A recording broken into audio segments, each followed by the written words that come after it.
नमस्कार दोस्तों, क्या आप जानते हैं कि कल यानी 22 सितंबर 2025 से भारत में एक ऐसा बदलाव हुआ है जो आपके जेब, आपके घर के सामान की कीमत और देश की पूरी अर्थव्यवस्था को बदल सकता है। जी हाँ, मैं बात कर रहा हूँ जीएसटी 2.0 की। लेकिन सवाल ये है, क्या यह वास्तव में आम आदमी के लिए राहत लेकर आया है या फिर यह सिर्फ एक राजनीतिक चाल है जिसे सरकार अपनी छवि सुधारने की कोशिश कर रही है? अगर आपको लगता है जीएसटी का मतलब सिर्फ टैक्स स्लैब कम करना है तो आप गलत हैं। बदलाव इतना बड़ा है कि इससे करोड़ों लोगों की जिंदगी प्रभावित होने वाली है। आपका मोबाइल फोन, आपकी कार, आपके घर का एसी, टीवी, यहाँ तक कि आपके दूध और रोटी भी इस बदलाव से प्रभावित होगा। आज मैं आपको बताऊंगा कि जीएसटी 2.0 क्या है, इसके पीछे की सच्चाई क्या है और सबसे बड़ी बात, आप पर इसका क्या प्रभाव पड़ने वाला है। दोस्तों, मैं आपके सामने हमेशा की तरह तथ्य और विश्वसनीय जानकारी के साथ हाजिर हूँ। आज का ये वीडियो बेहद महत्वपूर्ण है क्योंकि जीएसटी 2.0 सिर्फ एक टैक्स रिफॉर्म नहीं बल्कि यह भारत की अर्थव्यवस्था की दिशा तय करने वाला है। अगर आप एक आम नागरिक है और चाहते हैं कि कोई आपको सरल भाषा में समझाए कि जीएसटी 2.0 क्या है,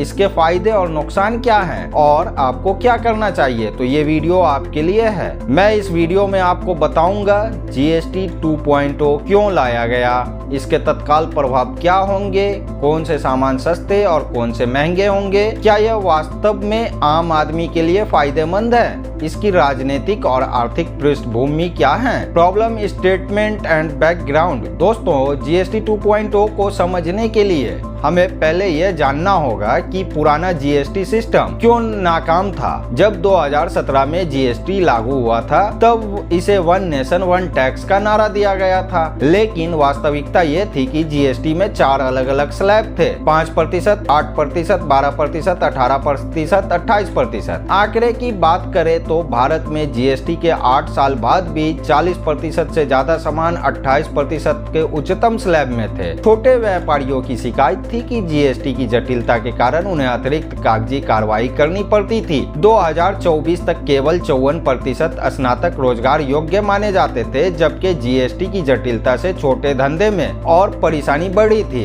इंडियन स्किल्स रिपोर्ट 2025 के अनुसार भारत में हर साल 30 लाख स्नातक नौकरी के लिए बाजार में आते हैं, लेकिन केवल आधे को ही रोजगार मिलता है। इस बेरोजगारी की समस्या में जीएसटी की जटिलता भी एक कारक थी, क्योंकि छोटे व्यापारी नए लोगों को काम पर रखने से कतराते थे। विश्वसनीय स्रोत के अनुसार सीएमआई के डेटा से पता चलता है कि 20 से 24 साल के उम्र के 44% युवा बेरोजगार हैं। शहरी क्षेत्र में युवा बेरोजगारी दर 18%, जबकि ग्रामीण क्षेत्र में 13% है। पढ़े लिखे युवाओं में बेरोजगारी दर 29% तक पहुँच गई है। इन सभी समस्याओं के बीच सरकार पर दबाव बन रहा था कि वह जीएसटी को सरल बनाए और आम आदमी को राहत दें। आइए समझते हैं कि जीएसटी 2.0 में क्या बदला, इसका वास्तविक प्रभाव क्या होगा। जीएसटी 2.0 में सबसे बड़ा बदलाव यह है कि अब केवल 2 मुख्य स्लैब है, 5% आवश्यक वस्तुओं के लिए और 18% सामान्य वस्तुओं के लिए, 40% लग्जरी और हानिकारक वस्तुओं के लिए। सस्ती होने वाली वस्तुएं,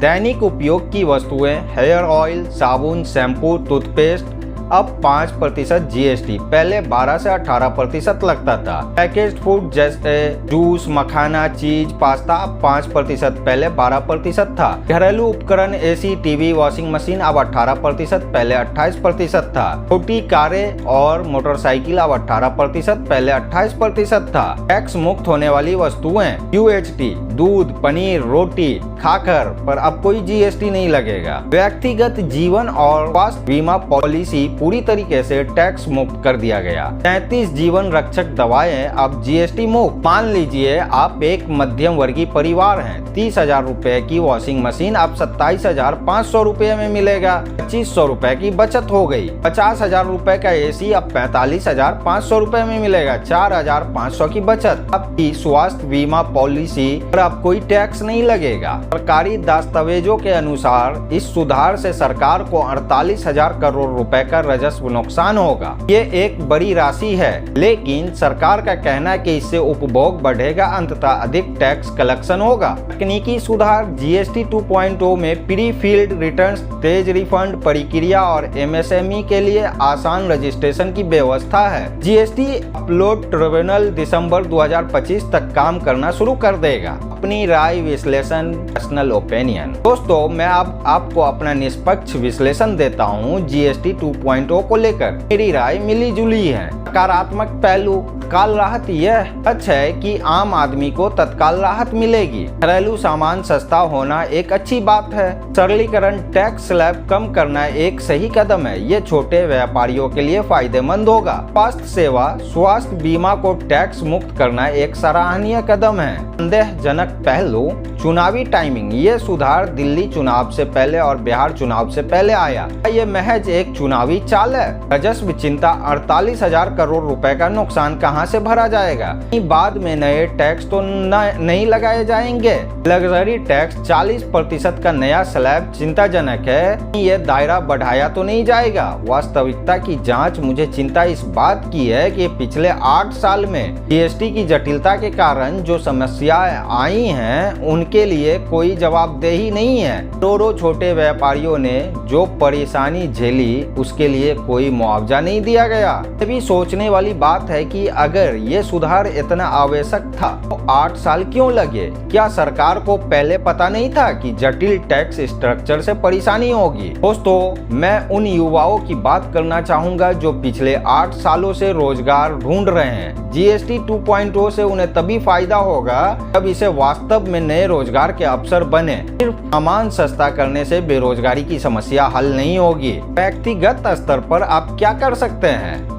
खर्च की योजनाएं बनाएं। जीएसटी कटौती का फायदा उठाने के लिए अपने जरूरी खरीदारी की सूची बनाएं। शिकायत का अधिकार, अगर कोई दुकानदार पुराना दाम मांगे तो जीएसटी हेल्पलाइन नंबर 1800-103-4786 पर शिकायत दर्ज करें। बीमा 86 पर शिकायत दर्ज करें। बीमा पॉलिसी, स्वास्थ्य बीमा अब टैक्स फ्री है, इसका लाभ उठाएं। छोटे व्यापारियों के साथ दें। स्थानीय व्यापारियों से खरीदारी करके उन्हें जीएसटी 2.0 का फायदा दिलवाएं। जागरूकता अभियान, अपने मोहल्ले में जीएसटी 2.0 की जानकारी फैलाएं। उपभोक्ता संगठन बनाएं, मिलकर दुकानदारों पर दबाव डालें, वह सही दाम लें। सरकारी योजनाओं का लाभ, एमएसएमई रजिस्ट्रेशन आसान हो गया है। स्थानीय व्यापारियों को प्रोत्साहित करें और वहीं सरकारी स्तर पर जो होना चाहिए, निगरानी तंत्र सुनिश्चित करना होगा कि दुकानदार वास्तव में कम दाम लें। रोजगार योजना, जीएसटी 2.0 के साथ बेरोजगारी हल करने की ठोस योजना लानी होगी। पारदर्शिता, हर महीने बताना होगा कि जीएसटी कलेक्शन कैसे प्रभावित हो रहा है। भ्रष्टाचार रोकना, जीएसटी अफसरों की मनमानी रोकने के लिए सख्त नियम बनाने होंगे।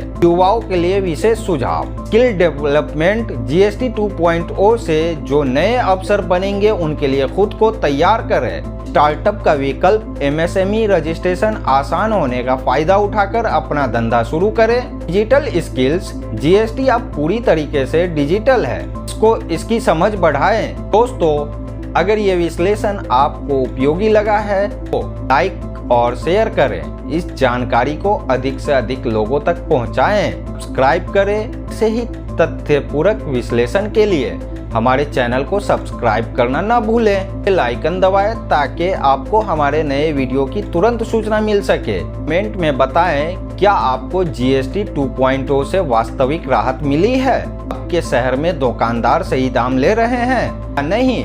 आप जीएसटी 2.0 को किस पहलू के बारे में जानना चाहते हैं? जीएसटी 2.0 पर आपके क्या सवाल हैं? किसी और विषय पर आप हमारे विश्लेषण चाहते हैं? आपको क्या लगता है कि सरकार की अगली प्राथमिकता क्या होनी चाहिए? अगर आप एक छोटे व्यापारी हैं तो बताएं कि जीएसटी 2.0 से आपके धंधे पर क्या प्रभाव हो रहा है। जानकारी दूसरों के लिए बहुत उपयोगी होगी। अगले सप्ताह हम लाने वाले हैं युवा बेरोजगारी। जीएसटी 2.0 समाधान है, एक विस्तृत विश्लेषण। मिस ना करें। तो आज के इस विश्लेषण में हमने जीएसटी 2.0 के हर पहलू को समझने की कोशिश की है। जीएसटी 2.0 आम आदमी को तत्काल राहत देगा, ये सच है। टैक्स स्ट्रक्चर सरल हो गया, एक अच्छा कदम है, लेकिन इसकी टाइमिंग चुनावी लगती है। ये चिंता का विषय है। अगली परीक्षा यह होगी कि इससे रोजगार बढ़ता है। GST 2.0 एक शुरुआत है, अंत नहीं। इसकी सफलता पर निर्भर करती है कि आम लोग इसका कितना फायदा उठा पाते हैं और सरकार इसे कितनी ईमानदारी से लागू करती है। याद रखिए, कोई भी नीति तभी सफल होती है जब जनता सजग रहे, अपने अधिकारों के प्रति जागरूक रहें, सही जानकारी रखें और गलत चीजों का विरोध करने से ना हिचके। भारत की अर्थव्यवस्था आप जैसे जागरूक नागरिकों से ही मजबूत बनती है। GST 2.0 को सफल बनाने की जिम्मेदारी सिर्फ सरकार की नहीं, हम सब की है। मैं ये कहूँगा कि बदलाव की आस रखना अच्छी बात है, लेकिन आंख बंद करके किसी भी बदलाव पर भरोसा कर लेना गलत है। GST 2.0 को समय दीजिए, लेकिन साथ ही इस पर निगरानी भी रखिए। आपके सुझाव और प्रतिक्रिया हमारे लिए बहुत महत्वपूर्ण है। कमेंट में जरूर बताइएगा कि ये विश्लेषण कैसा लगा। धन्यवाद। हिंदुस्तान जिंदाबाद।